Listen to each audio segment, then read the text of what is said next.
Olá, seja muito bem-vindo. Nós estamos iniciando agora mais um OAB DCcast, o podcast da Ordem dos Advogados do Brasil. Eu sou Walter Souza, o seu apresentador. Eu quero te convidar a você compartilhar esse canal, a você curtir e comentar. Fica ligadinho conosco porque nós temos um assunto extremamente importante e riquíssimo de conteúdo. Vale muito a pena, ok? Essa mesa ela é composta pela Comissão de Direito Empresarial. Nós temos a honra de estar recebendo aqui a convidada, a doutora Isabela Bragança. Olá. Seja muito bem-vinda, doutora. Obrigada. Doutora Isabela Bragança, advogada, especialista em direito público, em governança corporativa e compliance. Mestre também em direito administrativo. Também como participante nós temos a doutora Karina Costa. Seja muito bem-vinda, doutora. Obrigada. Doutora Karina, especialista em direito empresarial, mestranda em direito econômico.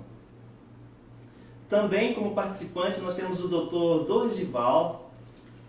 Seja muito bem-vindo, doutor. Doutor Dorival, advogado, especialista em responsabilidade civil, em direito ambiental e direito médico também. Sem contar que é diretor tesoureiro da casa, né? Da OAB de Duque de Caxias. É a parte mais...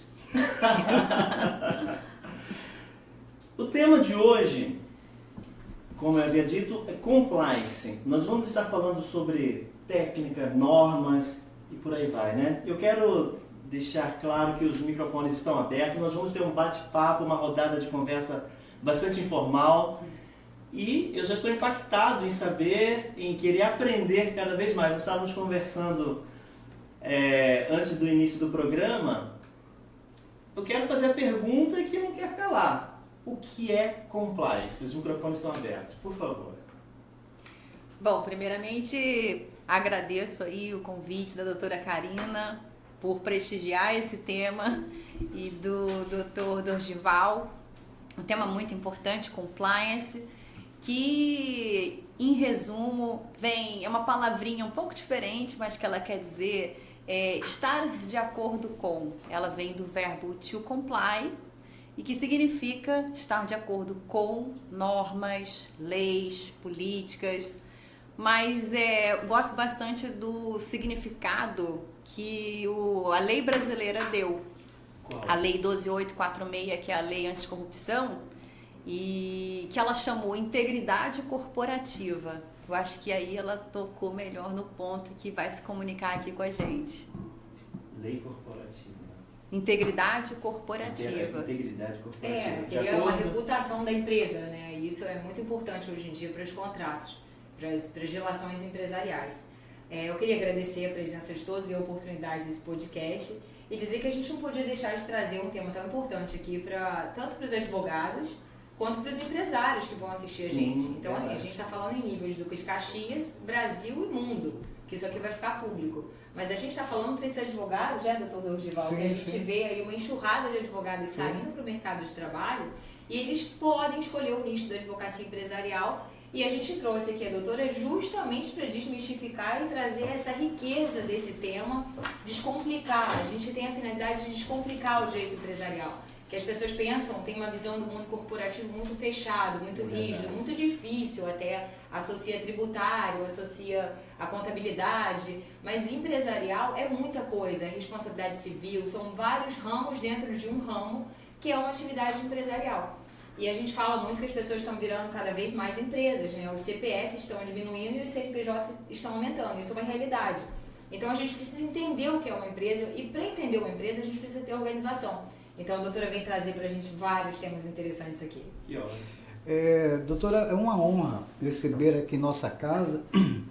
E para mim é importante também, eu como diretor tesoureiro, o compliance vai fazer parte da nossa gestão. E eu estou muito honrado, estou muito satisfeito em saber que o compliance é fundamental para uma boa gestão. Certo, doutora? Essencial, né? É essencial, né? A gente diz que compliance tem a ver com valor, né? Se você parar para pensar, você olha para uma marca e ela pode te comunicar muitas coisas, né? Sim. Você olha para uma marca, se você olhar a marca, você já identifica ela. Você pode ver ali uma Nike, você pode ver uma 3M, você pode ver um Google, você pode ver uma série de logotipos que ela pode te comunicar valor. Então, compliance tem muito a ver com o valor de uma marca, que vai muito além do tangível, né? A gente fala assim, tem a ver com o intangível. E aí eu gosto muito de usar como exemplo, gosto de comunicar por parábolas, porque comunicação não é o que eu falo, mas sim o que você entende do que eu falei. E aí se a gente não deixar a semente plantada, não vai funcionar, né? E que é a parábola do Jardim da Ética. Jardim da Ética, o jardineiro que plantava as sementinhas ali, não importa se alguém entendeu, se não entendeu, mas ele deixava sementinhas de integridade, ele ia plantando ali, regando com transparência, regando com respeito, regando com fazer mais com menos, regando com o respeito ao ser humano, de modo geral, a dignidade da pessoa humana. E o futebol comunica muito, por exemplo, quando você quer falar sobre respeito, né? Assim, a gente toca em muitos temas sensíveis. Verdade. Que eu acho que ele permeia todos os processos dentro de uma organização e que no fim do dia o compliance é um modo de vida. Mas, doutora, me diz uma coisa, para a gente explicar assim, para as pessoas, como é que surgiu o compliance? Ele não é do Brasil, isso é uma expressão estrangeira, é um estrangeirismo adotado, né? Que a gente faz a tradução para adaptar ao nosso país e todos podem usar. Então, como surgiu o compliance? Como ele veio para o Brasil? E fala um pouco da sua experiência profissional, assim, nesse ramo, nesse nicho, para outros advogados também que podem falar assim, eu não quero, Karina, você vive muito no tiro, na bomba, nos problemas, no contencioso, eu queria ir mais para esse lado de estudo. E isso é uma coisa que a gente vai abordar mais à frente, sobre a parte contenciosa e a consultiva, que é diferente, tem uma diferença no direito empresarial.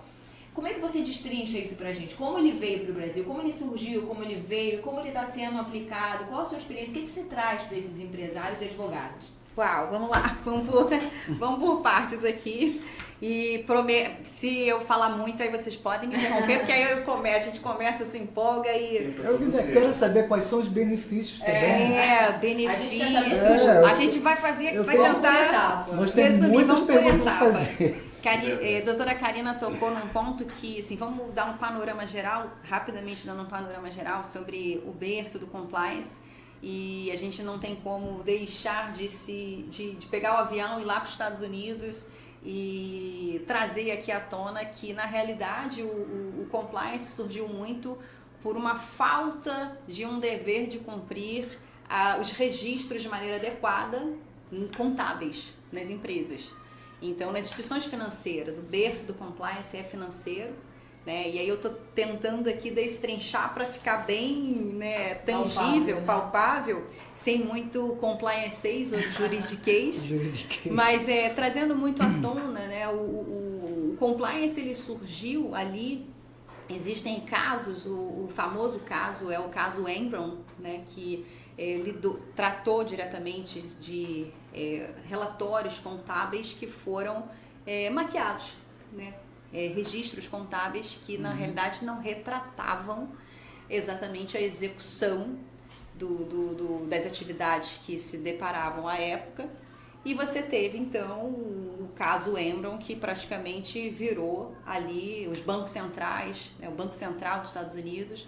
Ele disse o seguinte: olha, as empresas, os bancos, né, a gente está falando de atos que, se eles forem registrados em desconformidade, ou seja, não seguindo uma conformidade, você pode quebrar um país. E você teve, né, a queda do sistema econômico americano, ou seja, fruto de uma sucessão de atos, de registros contábeis que não retratavam a realidade da operação das instituições financeiras. E aí o que isso começou a... Por que isso, né? Por que se busca fazer esses registros de maneira que... Porque era interessante, eu preciso te dar crédito, mas para te dar crédito eu tenho que acompanhar uns juros. Para te dar juros, eu não sou economista não, mas os economistas entenderão bem o que a gente vai estar falando aqui, porque na prática, em resumo, Basileia, né? O que eles começaram a perceber? Pessoal, se não tiver a necessidade de cumprir uma regra, o que vai acontecer com as organizações?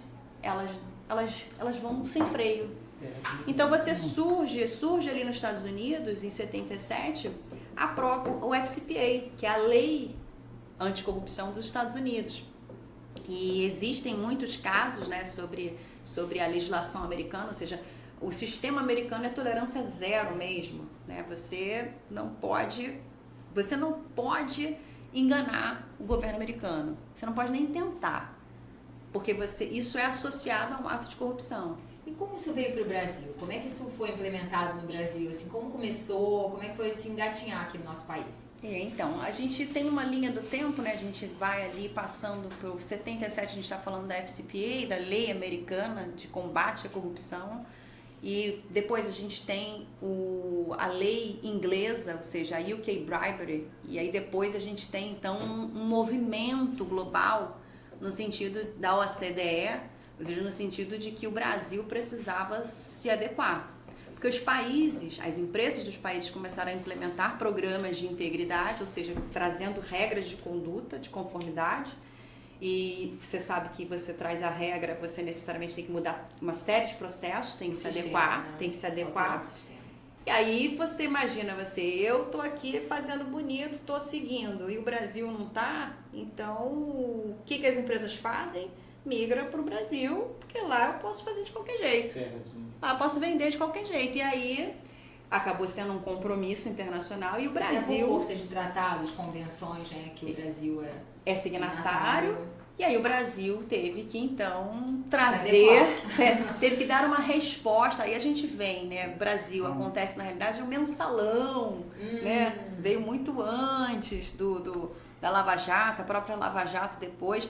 E aí o Brasil tinha que dar uma resposta, né? O Brasil tinha que dar uma resposta à altura para você poder traçar um novo horizonte, um novo norte, digamos assim, para que as empresas se adequassem e passassem a investir em integridade corporativa. Então, compliance aqui no Brasil, Karina, se popularizou, a gente pode dizer assim, ele se popularizou com a lei de combate à corrupção, com a lei anticorrupção. Isso é bem recente, então, né? A gente está falando de 2013. Sim. A Lava Jato pode uma resposta. Pode ser uma resposta, sim, em relação exemplo, a esse exemplo que você está dando, não é isso? Exato, porque você percebe assim, veio mensalão, veio Lava Jato, o Brasil tinha que dar uma resposta, porque necessariamente significa dizer economia do país. Mas ainda tem uma cultura, eu vejo assim, na prática da advocacia, por exemplo, eu vejo uma cultura de que o compliance parece uma coisa intangível e inacessível às empresas pequenas. A gente tem uma mudança, a gente tem hoje... por um lado a gente vê muitas franquias acontecendo e por outro a gente vê muitos empreendedores artesanais começando a empreender sem muita instrução e vai se atropelando e vai criando empresa e de repente a empresa está grande, sem a menor organização. Então talvez esses sejam ainda um pouco resistentes à palavra compliance, a esse tipo de organização empresarial.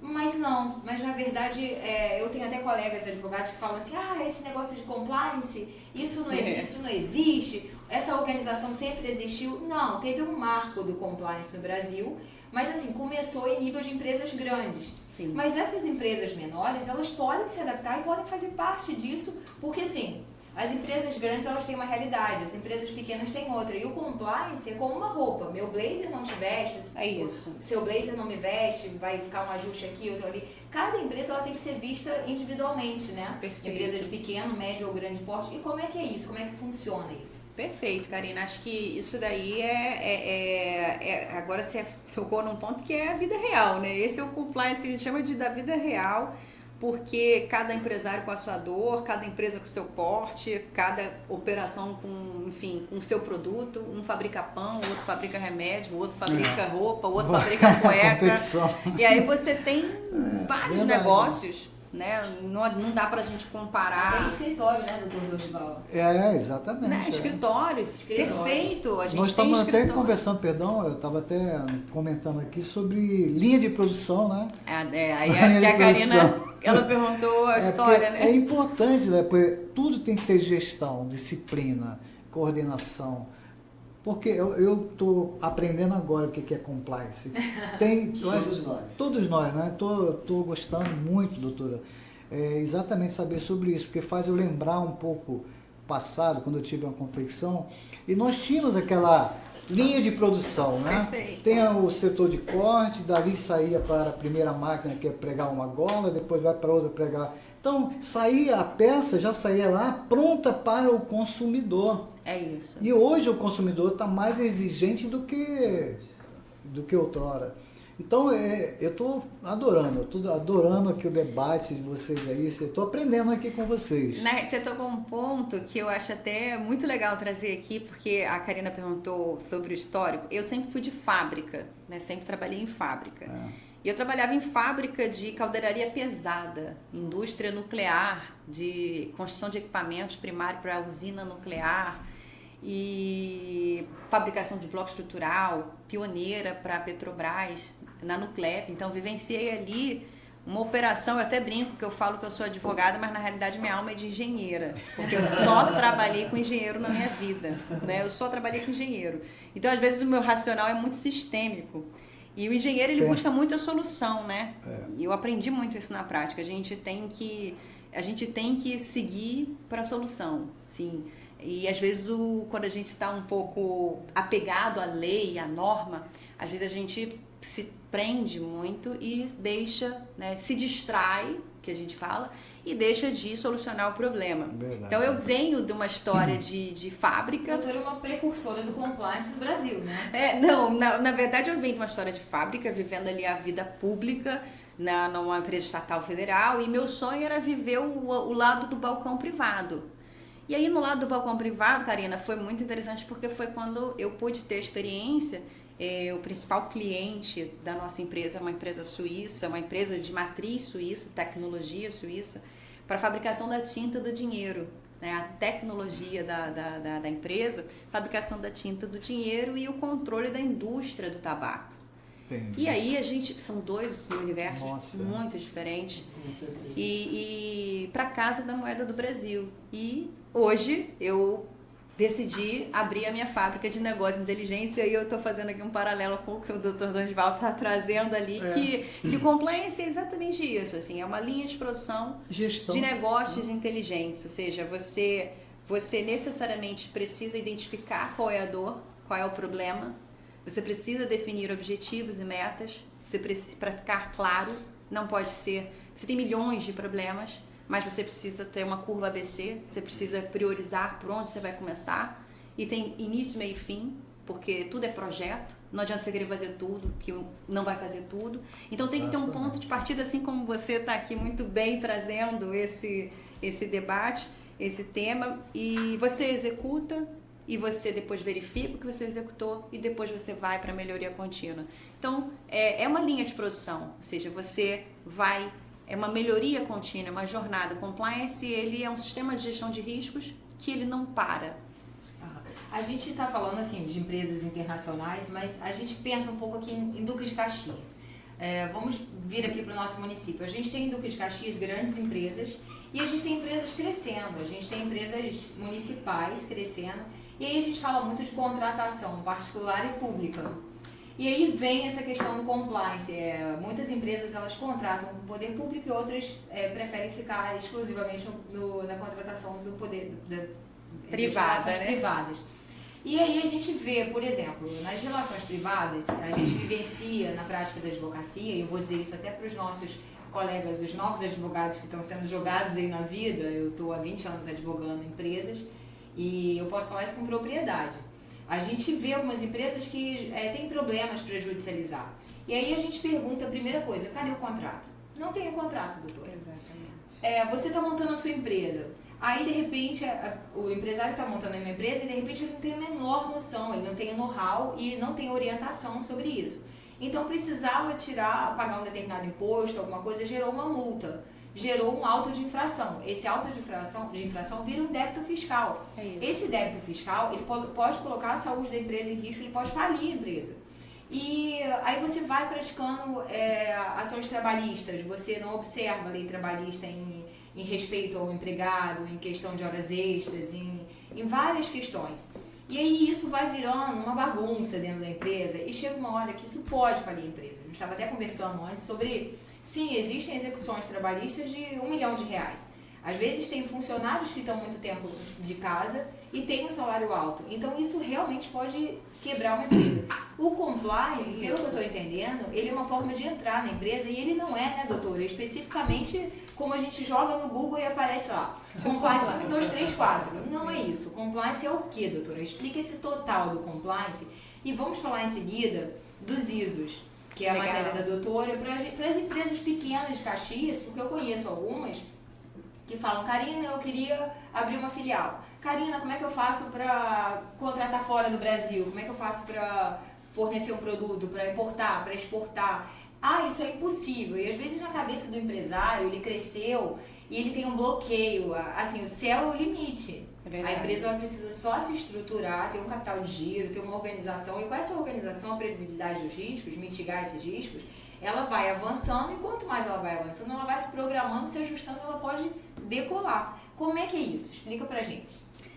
Você trouxe agora pontos chaves, né? Que a gente fala assim, são elementos, acho que todo empresário ele está interessado em entender como é que o compliance pode se transformar em valor, porque até então ele consegue olhar e ver custo.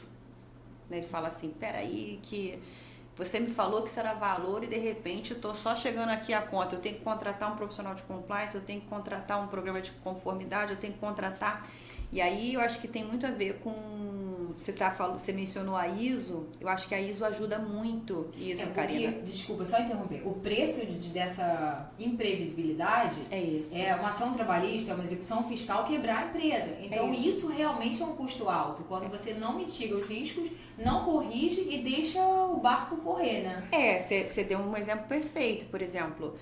Vamos raciocinar aqui na prática a LGPD, famosa Lei Geral de Dados Pessoais, né? Quem que não consome dados pessoais?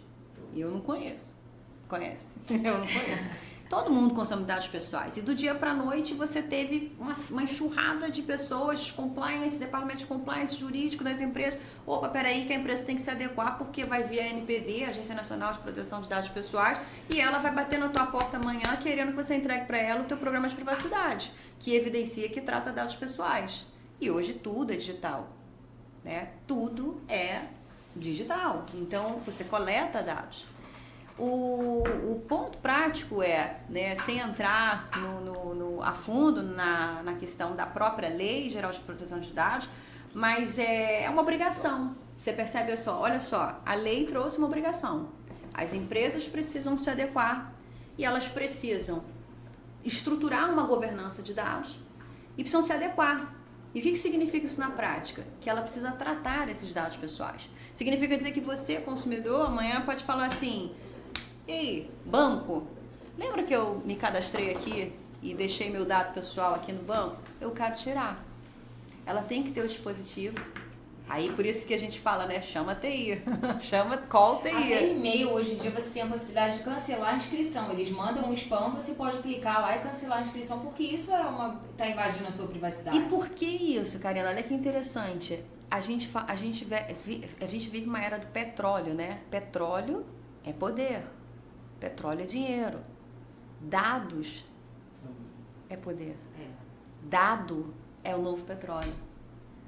Então você percebe que a gente não tá... Se você pegar individualmente a Isabela, a Karina, o Dorgival, o Walter... Agora pega essa coleção de dados, que isso é valor. Então quem nunca recebeu uma ligação da Vivo ou um robô te ligando que não para nunca? né? Mas na prática a gente vê, por exemplo, se você fizer uma movimentação bancária alta, cai um honorário de um advogado na minha conta e aquele dinheiro não é meu, eu tenho que transferir para o meu cliente. Mas enquanto aquele dinheiro entra, os bancos concorrentes já estão mandando mensagem. Já ligam. Você quer um cartão de crédito Como sem limite? pode? Você fala assim, como é que pode? Conta. Como é que pode? Onde tá Na prática, a gente ainda tem muito que evoluir sobre isso, né, doutora? Muito, Karina, muito. Até porque, assim, a gente está dando só uma pincelada aqui de LGPD porque está dentro do, digamos assim, do barril do compliance. Que a gente fala, compliance é um sistema de gestão de riscos. Então, você tem técnica para gerenciar esse risco. Existe o risco inerente, a gente implementa controles para mitigar a ocorrência do ISOs, risco. doutora, que é o seu trabalho. Fala um pouco do seu trabalho. Que é exatamente esse que a gente está falando aqui, né? Ou seja, a ISO ela te conduz a você fazer um gerenciamento com abordagem Só um parênteses para explicar alguns advogados novos e algumas pessoas da sociedade civil ou empresários que não sabem o que é isso. Raramente não vão saber o que é isso, porque se você quiser contratar uma empresa pública, uma empresa privada grande, que a gente não vai mencionar nomes aqui, né? Mas você quer contratar com uma empresa, as empresas exigem que você tenha toda a capacitação do mundo, que você tenha sua ficha limpa. Por mais que muitas vezes ela própria não tenha. Mas você tem que ter toda a sua reputação empresarial ilibada. Então você tem que estar com aquela reputação ali imaculada. Você tem que estar com a empresa, o CNPJ tudo certinho, não pode estar no BNDT, CNDT, dívidas trabalhistas, não pode ter execução fiscal, não pode ter uma série de coisas para contratar com prefeituras ou empresas grandes. Para entrar na empresa e contratar com ela, mesmo que ela no contrato pague 60 dias depois pelo seu serviço. Enfim, isso é só uma questão. Então a ISO é uma forma, né, doutora, de você se certificar capacitações, competências da empresa, é como se fossem, a gente faz uma pós-graduação, a gente faz uma graduação, uma pós-graduação, um mestrado, um doutorado, um PhD. Isso seriam as reputações da empresa, essas ISOs. Dependendo da área de cada empresa, ela faz uma certificação, né, doutora? Seria isso? A ISO, assim, trazendo de conceituando, né? A ISO é um organismo internacional que, na realidade, ela define padrão de normativos de qualidade segmentado. Então, quem nunca ouviu falar na ISO 9001?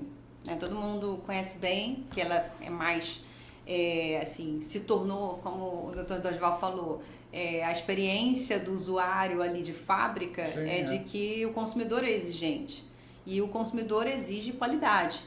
E qualidade o cliente exige. Então, quando a gente entra para trabalhar com a técnica da ISO, Karina, a gente começa a falar um pouco mais a linguagem do empresário, ele começa a ver mais valor. Porque o que a gente tem que, assim, se sensibilizar é, de fato, assim, ninguém abre uma empresa para não ganhar dinheiro.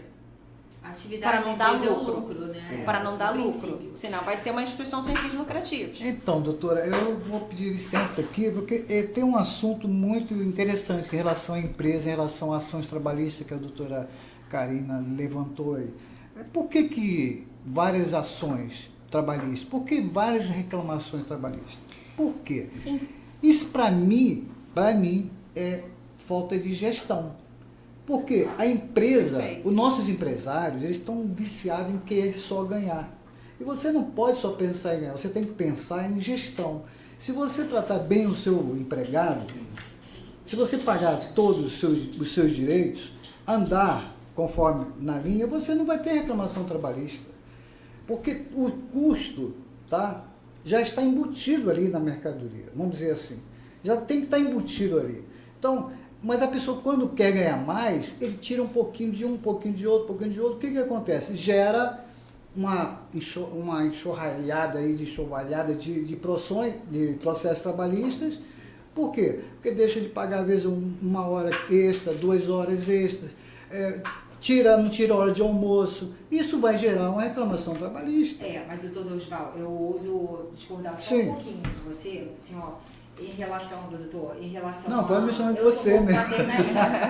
Eu tenho reclamante e reclamado, mas eu sou um pouco paternalista. Eu vejo as empresas ela faz empresa. Com excesso de rigor. Eu vejo as empresas com excesso muito grande de rigor. O trabalhista empresarial já foi uma enxurrada. E muita gente já se beneficiou disso. Na verdade, a minha monografia de faculdade, fim de faculdade, já era lá, o Sérgio Pinto Martins tratava da flexibilização do direito do trabalho. A flexibilização do direito do trabalho é uma realidade iminente no mundo. A gente está falando aí no futuro que a gente vai trabalhar 4 dias na semana. A gente está falando do trabalho remoto. A pandemia ensinou muita coisa, gente. A gente está mudando a relação de emprego. A gente teve uma palestra agora na Firjan que falou muito sobre isso. E se você me permite, você viu que como diminuiu as reclamações trabalhistas. O trabalhista reduziu. Hoje, o patrão e o empregado, eles têm a possibilidade de fazer uma homologação de acordo extrajudicial. Antigamente, o sindicato ele era detentor de todos os direitos. Antigamente, era uma intransigência a ponto de chegar numa mesa de audiência, o reclamante não ter qualquer direito e o juiz falar assim, doutora, mas ele está aqui, né? Então, vamos R$500 de acordo. E eu falar, excelência, a título de quê? Porque eu tenho que explicar para o RH da empresa a título de que eu estou fazendo esse acordo.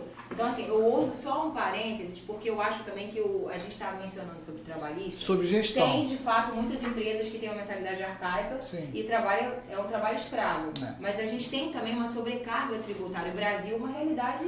Vamos fazer um exercício prático. Eu estou observando vocês. Ela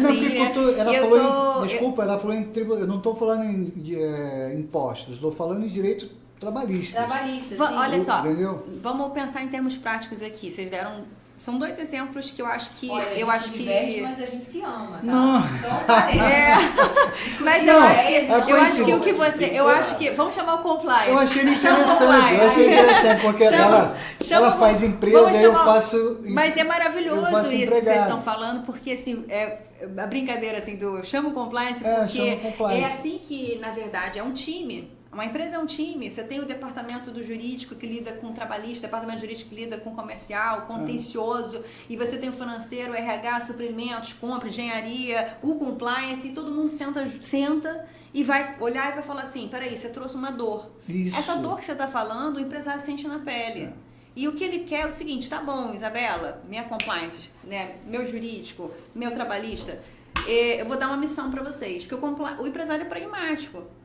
Eu não posso conviver com isso, eu tenho que solucionar isso. Então, me ajuda a solucionar isso? Aí, o que o compliance, pra gente voltar lá na ISO e não perder...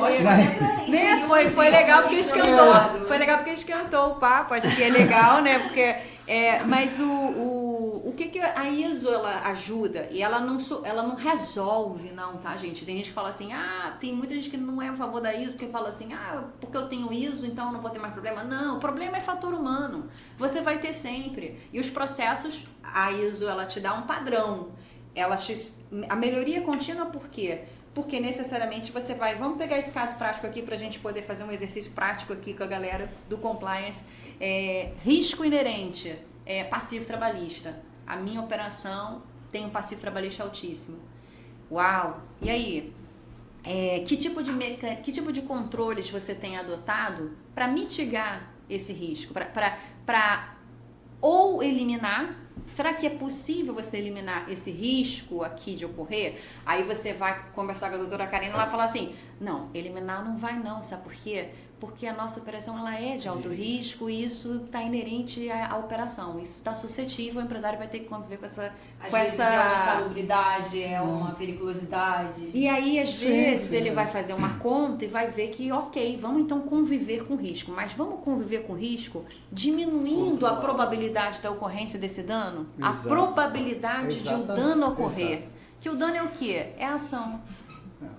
É a ação e sabe mais o que é? É a condenação, é o pagamento, é a liquidação. Ali o empresário perdeu, ele teve que pagar. É a dor no bolso, né? É a dor no bolso. A pior dor do empresário. Quer ver eu corrigir? Cinto de segurança. Todo mundo tem que usar. Como é que reeducou a sociedade? Multa. A multa, ela acaba... no bolso. É a conduta coercitiva, né? E aí você vai falar assim, eu trabalhei em empresa mentalidade suíça. Então, você explicar para um suíço a realidade do Brasil trabalhista é muito difícil. Muito difícil. E a gente às vezes acaba perdendo competitividade. Então por que é importante a ISO? A ISO é porque ela profissionaliza o teu ambiente de gestão. Que aí é o ponto que o doutor Dosval colocou, assim, gestão é fundamental, organização é fundamental. Se uma empresa quiser contratar uma empresa suíça, seu cliente, né, se quiser contratar uma empresa minha, brasileira, Aí a minha empresa teria que ter essa certificação e isso do compliance, por exemplo, para mostrar que ela tem essa organização, que ela implementou isso na empresa dela. Eu digo até assim, Karina, mas olha só, a gente aqui gasta mó gogó, né? A gente fala, e tem gente que entendeu, tem gente que não entendeu, e tá tudo bem, não tem problema, vamos continuar falando, porque essa é a nossa missão. Mas imagina você, eu tenho uma empresa aqui que, ela é exigência, por exemplo, do banco para te dar crédito, que você tenha maturidade em integridade corporativa. Como é que você evidencia isso? Como é que você entrega isso? Lembra, tu tá lá, preencheu, você quer o dinheiro, você quer o acesso a crédito, porque você precisa fazer uma operação, garantia, porque né? você precisa entregar, porque você precisa contratar pessoal, porque você precisa mais de coisa. Atender o cliente, porque é o principal, nada disso. Se no foco não tiver no cliente, nada funciona. Aí imagina, chega uma outra empresa e fala assim, tá igual você, ela saca lá, te dá uma certificação, te dá uma certidão, uma certificação de que ela tem um sistema de gestão de conformidade, de compliance, por exemplo, ou de antissuborno, se for venda para governo, certificado por uma terceira parte. Ou seja, uma auditoria de terceira parte, que a gente chama, que é sempre um órgão acreditado. Aqui no Brasil, a acreditação é do Inmetro, né? E está em processo agora a ISO 37301, que é o sistema de gestão de compliance, é 360 na veia, né? 360 graus.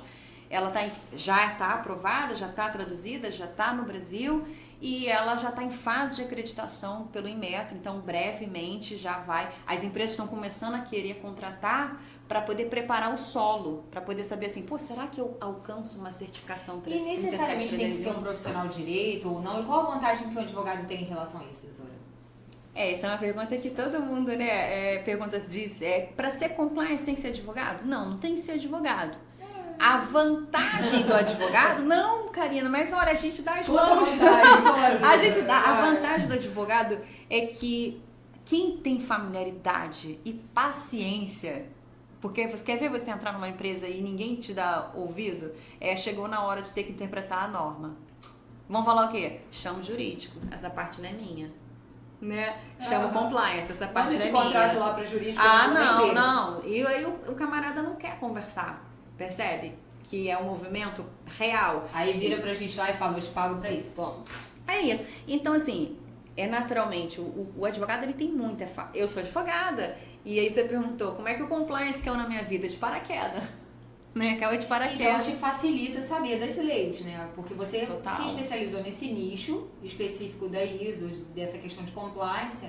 Você vem adotando isso no Brasil, você vem vivendo isso. Não na minha posição, que eu tô lá na briga, né? Eu tô no embate ali no dia a dia. Mas você tá estudando sobre isso já e tá vivendo isso na veia, né, doutora? É a prática, né? Eu digo que acho que o meu maior desafio foi liderar, né, a temática de integridade, ou seja, de compliance, num projeto que a gente, na empresa que eu trabalhava, eu vivenciei, que a gente acabou resultando num acordo de leniência que custou, né, 762 milhões de reais. Então, aí a gente começa a ver que compliance dói no bolso. Não é uma opção.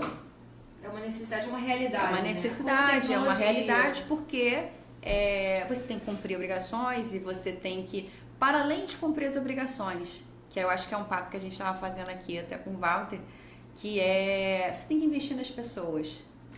Eu queria, você falou... Eu tenho uma pergunta. Sim. Eu tenho uma pergunta referente a investimento em pessoas. E é sobre isso que eu ia falar. Seguindo a linha de raciocínio, pessoas, processos e tecnologia. Doutora, por favor, o que é PPT? PPT. Eu vou te dar um exemplo. Eu vou falar, agora eu vou falar a verdade. Eu lembro que eu fui convidada para mediar um painel, era até, enfim, com americanos. E um dos entrevistados, ele falou ali um PPT, e eu falei, PowerPoint. É a primeira coisa que a gente pensa, né? PowerPoint, gente. E ao longo da conversa, aí eu tava no início ali da vivência profunda do chão de fábrica do compliance, né? A linha de produção do compliance, manejando as ferramentas, entendendo, caindo, levantando, chorando, sorrindo. E aí veio lá, PPT, aí depois eu... People, Process and Technology. Pessoas, processo, tecnologia. Aí eu falei, o americano, PPT. ele é muito, os caras são bons em operação, né? Assim, em execução de projeto. É algo que tem um padrão muito alto de entrega, de indicador, de resultado. E não foi diferente quando eles organizaram. E eu achei muito fácil, simplifica a nossa forma de pensar o compliance. Primeiro, as pessoas. E aí, quando eu entendi isso, eu falei, uau, peraí, acho que isso aqui tem mais do que o que eu estava entendendo sobre o compliance. Porque eu estava muito processos, né, vivenciando aquela situação, acho que até porque amargando, né, as dores do não compliance de um projeto, e a gente tendo realmente que dar soluções. E aí você tem o primeiro pilar, pessoas. Aí eu falei, pô, isso é lindo, mas como? Como transformar as pessoas? Aí por isso eu falei que a lei brasileira, ela falou integridade corporativa. Então vai muito além da gente gerenciar risco, vai muito além da conformidade com leis, normas, regras. A gente começa a meio que tocar no coração e na mente das pessoas. Passa pelo ambiente da educação, da formação do cidadão. É isso, Walter, é isso. É a formação do cidadão, eu acho que tem a ver com respeito. Aquela fala da entrevista, isso que eu até queria que você ponderasse, que você falasse, eu achei tão linda essa parte que a gente estava conversando antes, sobre a questão da entrevista de um funcionário que entra na empresa. Fala um pouco sobre isso pra gente, assim, que a empresa tem que olhar para ele, ela tem a missão, visão e valores. Mas como ela olha para o funcionário, como ela vê isso? Isso foi legal porque tem a ver com existe uma parábola que fala sobre um colaborador e aí o compliance raiz, ele começa na seleção e no recrutamento, né? Porque imagina só, antes de você entrar para uma cultura de uma organização, você é uma pessoa, você é um CPF aí no mundo. Somos nós aqui, né? Estamos aí. Surgiu uma oportunidade de trabalho. Qual o valor que você carrega dentro de você? Será que você está alinhado com a cultura daquela organização? Por isso a gente, olha como é que é importante, Karina, quando a gente começa a falar assim, será que aquela organização está investindo em desenvolver uma cultura? Será que o funcionário dela conhece a cultura? Qual é a conduta? Eu tenho um jeito de ser OAB Caxias. Eu tenho um jeito de ser uma empresa. Então, assim, é o valor que você dá para aquela temática. E aí, trazendo a parábola, né, como exemplo, um belo dia, um diretor chama uma pessoa da operação e diz assim, eu tenho uma oportunidade para você aqui dentro. E ele senta assim, né, acho que faz aquele, né, imagina você, um camarada chegou lá, supervisor de empilhadeira, né, e aí o diretor e o cara chegava e disse, e olha, tem uma oportunidade para você aqui. E ele, pois não? E ele dizia, você faz esse relatório, certo? Certo. Então, agora você vai fazer esse relatório assim. Aí ele olhou, não, mas esse relatório não é assim. Aí, não, mas você vai fazer ele assim, mas você vai ter uma grande promoção na carreira. E aí ele olhou, e ele foi para casa, conversou com a esposa, conversou com os filhos, dormiu, acordou, levantou, voltou para a reunião com o diretor. E ele foi lá e falou assim, eu agradeço a promoção, eu agradeço a oportunidade, mas eu tô devolvendo meu chapéu. E aí a pessoa chega assim, aperta a mão dele, parabéns, você é o novo gerente. Nossa, Muito bacana, né? que bacana. Não se corrompeu. Sensacional, né? Então você percebe que a gente começa a tocar a alma. Nossa, muito profundo. É genuíno, né? Muito E ali ele... É. Então é sobre isso. É sobre Sobre a gente não vender fazer os quando seus ninguém está princípios, né? olhando. A gente fazer quando ninguém está olhando. Porque princípios são inegociáveis, né? É igual, nós estávamos conversando sobre o exemplo, né, de um comprador de uma empresa, que é acostumado sempre a comprar numa empresa onde tem vantagem, comissão. Então ele prefere comprar naquela empresa que ganha aquela comissão e o empregador, na verdade, está levando um baita prejuízo, porque ele poderia estar comprando um lugar mais em conta, mais, entendeu? Esse é um dos exemplos. E, inclusive, esse caso real, que é o compliance da vida real, né? Ele de fato ele percebeu que o comprador dele estava levando vantagem numa certa empresa. Ele colocou o seu comprador de férias, chamou outra pessoa, colocou no seu lugar e mandou que ele continuasse fazendo o mesmo serviço que o outro estava fazendo. E alertou, você vai receber a comissão, mas essa comissão é sua, pode ficar com ela, não tem problema. Mas tudo que ele queria saber é exatamente o que o outro estava fazendo, levando vantagem, comprando, levando comissão, levando vantagem. Então, as pessoas pensam em querer levar vantagem, que é o nosso mal, o mal Infelizmente é cultural. É cultural, né? Quer sempre levar vantagem. Já dizia o velho Gerson, antigamente, vocês não eram nem nascidos ainda, quando o brasileiro gosta de levar vantagem em tudo, né? O brasileiro sempre tem o jeitinho, ele tem o né? seu jeitinho de querer levar vantagem. Então, ele deixava de comprar em outro lugar que era mais barato, mas não recebia comissão, mas comprava ali, que era um pouco mais caro, mas ganhava sua comissão. Entendeu? Então, entre aspas, era lícito. Ele estava comprando nota fiscal, tal, levava para a empresa, mas por fora ele estava levando a sua comissão. Então, aí foi quando ele descobriu que estava levando, de certa forma, prejuízo, óbvio, né? Porque ele podia estar comprando... E qual é o empresário, nesse caso, né, Karina? Assim, qual é o empresário que não quer desenvolver, ele não precisa investir em cultura, ética? Isso é cultura, porque investir em cultura ética significa dizer que você investe em eliminar desvios éticos. Isso e os desvios éticos, eles, se você somar na ponta do lápis, dá uma grana. Eu acho que a gente pode dizer que a gente está vivendo uma transição moral, né? Porque assim, eu acho que cada vez mais as empresas, o corporativo, ele está crescendo, o perfil da empresa está mudando. Eu fiz um trabalho, inclusive, sobre perfis da empresa, eu estudei vários tipos de empresas e são, assim, vem toda essa ancestralidade nossa de como surgiu a empresa, dos senhores feudais. Eu trouxe de lá para cá e a gente vê como vai ser o futuro.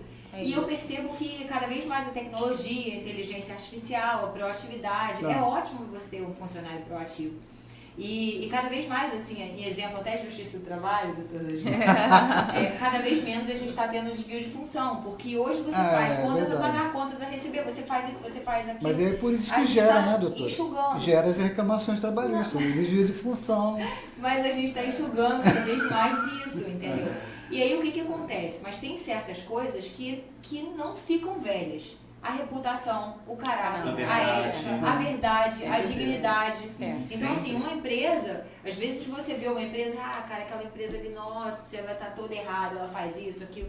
Porque quando a empresa está inserida dentro de um sistema, a própria concorrência vê um restaurante, um dono de um restaurante, quando ele vai a um outro restaurante, ele observa o atendimento, ele observa todo o mecanismo, ele observa o cardápio, nós somos seres críticos. Então a gente observa isso, e isso diz respeito à reputação. Da mesma forma que existe a reputação humana, existe a reputação jurídica, né, da pessoa jurídica. Por exemplo, aí só pegando um gancho para falar da recente resolução que saiu do Banco Central, conjunta até, que é para a movimentação de fraudes, golpes e fraudes com PIX tem ocorrido bastante. E o Banco Central soltou aí uma resolução para justamente você mitigar os riscos, né? E as empresas implementarem mecanismos, ou seja, trazendo regras. Lembra aquilo que a gente falou? O compliance, ele é um aparato profissional que vai justamente fazer o quê? Ele não sabe qual é a regra que vem do regulador. Ninguém sabe. E a gente tem agora ela uma vai lei de vir, liberdade econômica, né? Ela vai vir e o que esse profissional vai fazer dentro da organização, né? Não importa se ele tem a formação jurídica, se ele tem a formação de economista, de administração de empresa, qualquer formação, mas ele é um profissional de compliance. O que ele vai fazer? Vai sentar, vai chamar o jurídico, vai sentar, ou vai fazer ali junto com a área de finanças, que é a galera que maneja bem as finanças, e precisamos mapear aqui quais são as regras que saíram para a gente justamente fazer um projeto de adequação dentro da empresa e implementar e vão medir. E às vezes você não tem resposta pronta, você às vezes não sabe no que vai dar. você precisa executar o plano de ação. E esse plano de ação, ele vai te dar um indicador. E você vai fazer uma melhoria contínua. É uma forma da empresa se conhecer, né? Total, é isso, Karina. Assim, aí você tocou um ponto que eu gosto muito, né, como compliance officer. Se você parar pra pensar, todo mundo dentro de uma empresa é um ser com títulos. Deixa o título para fora. Advogado, contador, economista, deixa o título para fora. Primeiro seja, né? Ser. E aí, por isso é que a gente traz o coração para fora, a gente traz a alma para fora. Muito forte. E aí, empresa tem muito a ver com o trabalho de time. E time quer fazer gol. O futebol é bom porque ele traz pra gente esse espírito do time. Então, organização é ambiente político, também tem vaidade, também tem é complicado, não muda não, mas quando você trabalha com um time que tem o senso de pertencimento, uma empresa que tem uma cultura ética, com uma conduta ética, onde os funcionários sabem exatamente onde eles estão e para onde eles querem ir, esse espírito desse time é de fazer gol. É vencedor. É vencedor. É um time vencedor, é um time que é um time que surfa bem as ondas de crise. E isso compliance incumbe um gestão de crise. administrador ter um bom compliance para identificar até quem se adequa e quem não se adequa, né? É isso. Todos Acho que a no empresa, time, né? não só, né? Não tem. Doutora, ainda se falando de cultura, podemos dizer então que cultura de conformidade é vital? É para o vital, compliance? Walter. É vital para a empresa. Eu diria que não para o compliance, que é aquilo que a gente estava falando. O compliance é só uma estrutura profissional dentro de uma organização que vai trazer para você, assim, técnicas, mas para o time trabalhar junto, porque no fim do dia a empresa só quer uma coisa: vender o que ela tem para vender. E ela quer vender qualidade, ela quer vender e entregar para o cliente. E aí eu gosto muito da galera de comercial, porque eu acho que muitos anos trabalhando comercial. Tem uma coisa que às vezes eles vacilam, né? Que é no pós-venda. Você vai numa loja, uau, Walter, vem aqui e tal. Você vê, às vezes está perdendo venda aquela empresa. Por que está perdendo venda? O que está acontecendo que está perdendo venda? Não está fechando o contrato? Às vezes porque o pós-venda dela está com problema. Então talvez ela puxa precise esse feedback, né? No que eu estou errando? Precisa monitorar, né? Tem que monitorar, tem que entender o porquê, tem que ter a escuta ativa, tem que ter o canal para você fazer a escuta ativa, né? Entender. Olha só, uma empresa uma vez falou assim, mas eu não tenho dinheiro para comprar um software para fazer a pesquisa de satisfação ou de cultura de integridade do meu time. Como é que eu posso fazer? Aí eu falei assim, sabe aquela urna? Aquela famosa urna? Adapta, né? Que você bota assim, no refeitório, na entrada, do papel, sabe o papel? A caneta, aquela aqui. Então, bota isso e passa a ouvir, mas assim, o compliance e comunicação são times que andam muito juntos.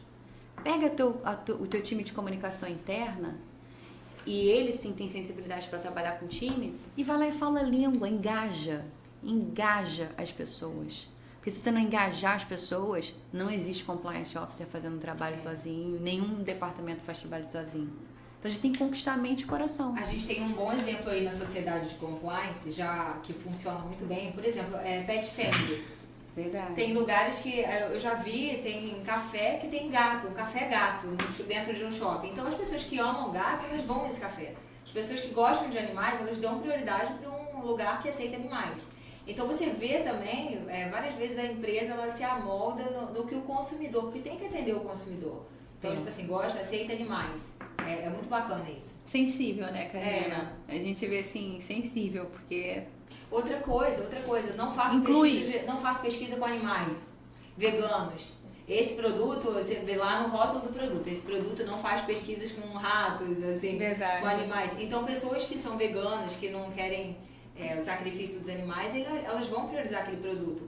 Então, assim, a gente vê o compliance vivo quando a gente vê essas informações, né, públicas passadas. E esse feedback de saber o que atende é muito importante para a empresa dar certo. Né? É muito importante. É uma autoavaliação, autocrítica. Verdade. O papo está maravilhoso, mas eu lamento em dizer que nós já estamos caminhando para final deste encontro. Eu acho que deu muito certo para passar para o público, né, doutor? já O que vocês vai. acham? Mas Ah, já, gostinho de quero mais, não tá? já. As dúvidas foram A boas. mensagem do programa de compliance é por que eu faço analogia com o step do carro. Sabe o step Muito do legal. carro? É, É como o programa. É igual o programa. Você tem Furou o pneu, Tem. reserva. pega o programa de compliance lá pra gente usar aqui. Que maravilha. eu fiquei muito honrado, satisfeito por saber a importância do compliance na nossa vida. Poxa, muito E eu bom. agradeço ao AB de Duque de Caxias essa oportunidade. A Comissão de Direito Empresarial tem me aberto portas, tem me ensinado muita coisa. Doutor Wagner, doutor Dorival, toda a diretoria, doutora Isabela, maravilhosa, sem comentários, Nossa. sua simpatia também. Muito obrigado. Eu queria agradecer essa oportunidade e me dispor assim para até sugestões de outros temas, outros títulos. E doutora Isabela, acho que deixa também o contato, né? Sim, bom, sem sombra de dúvidas, eu que agradeço, doutora Karina. Eu acho que tem a ver com plantar sementes. Acho que é uma sementinha que vai sendo plantada aqui e acho que essa é a missão, difundir a cultura de integridade E de futuras negócios. parcerias também. É, né? e agradeço também o doutor Dorival, querido, maravilhoso, A casa é sua. a OAB de Caxias, né, que tem sido aí, eu acompanho podcasts de vocês e eu vejo que é que nem o compliance, é um caminho sem volta, né? E E eu o acesso Walter- às informações, né? Levando informação aos advogados. Isso aí faltava. O OAB É foi isso, sensacional. acho que Doutora, tá de parabéns. como encontrar a senhora? Assim, Instagram? Rede social. Bom, o meu perfil no Instagram é o isa.mbl, eu tenho lá o isa.mbl, agora Isa nessa... com S. Isa com S, isa.mbl. MBL. MBL. E eu fundei agora, recentemente, a minha consultoria, a minha empresa, Sua indústria, a né? minha fábrica de negócios inteligentes. E a ideia é muito mais também de partir para a prática, de falar a vida real e de ajudar mesmo a materializar, enfim, as ferramentas que precisam ser de acordo com a dor, sempre de acordo com a dor, que é o LAC Hub. A LAC vem da Lei Anticorrupção, ou seja, pegando ali a carona no LAC, e a gente um hub, porque a ideia é engajar empresas para a gente transformar em rede, né? Então Muito vocês bom. podem E bons encontrar lá. negócios. Quero aproveitar também, agradecer em nome do nosso presidente Wagner Botelho pela sua presença aqui. Seja Imagina. bem-vinda sempre. Eu que tá? agradeço. Nós gostaríamos de contar em outras oportunidades, uma palestra futuramente, né, Na quem comissão, sabe. né? Vamos A conhecer. comissão. Vamos Então, eu juntos, vamos Te juntos. agradeço e a casa é sua. A hora que você quiser, doutora, estamos às ordens. E vocês também estão convidados para o podcast do LAC Opa! Hub. Muito bom. A gente vai engajar também, temos colunistas, blog, e a gente temos criminalistas e a ideia mesmo é que, de modo geral, eu também sou advogada, que a gente se una em rede para transformar realmente, representando as pessoas e transformar vidas, né? Ajudar nessa missão aí de transformar e representar as pessoas. E mostrar para as empresas que cada vez mais, quando ela se organiza, o risco ela evita. Exato. Assim, muitas Verdade, vezes ela né? elimina o risco, muitas vezes ela minimiza o risco. Então a importância de aplicar um compliance, que seria essa organização que a gente desmistificou, no dia a dia da empresa, né? É Em isso. todos os níveis. É isso. Compliance tem a ver com paixão. Isso aí. Que bom. Que bom. Dito isso, portanto, quero te motivar a mais uma vez, siga, curta e compartilhe esse canal. Até a próxima! Tchau, tchau. Tchau, tchau. Tchau, tchau.